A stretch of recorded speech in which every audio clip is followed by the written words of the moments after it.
তাই ভাত নিয়ে নিয়েছি গাবলাতে। তো আজকে আমি জল দিয়ে ভিজিয়ে রেখে দেবো ভাতটা। আমার যতটা দরকার ততটা আমি জল দিয়ে নেব। দেখতে পাচ্ছেন বন্ধুরা, আমি জল দিয়ে নিচ্ছি।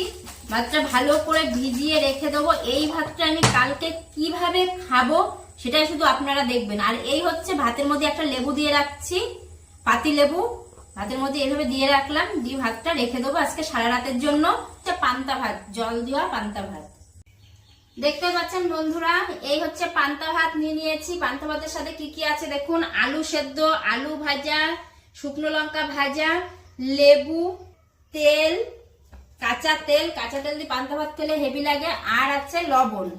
এই দিয়ে আজকে পান্তা ভাত খাবো আমি। আমাদের বাড়িতে সবাই আজকে পান্তা ভাত খাবে। কেন, পান্তা ভাত খেলে পরে শরীরটাও ভালো থাকে, শরীরটা ঠান্ডাও থাকে। আপনারাও বাড়িতে পান্তা ভাত করে খান, খেয়ে দেখুন, খুব ভালো লাগবে, শরীরটাও ঠান্ডা থাকবে। এই গরমের মধ্যে সুস্থ থাকবেন।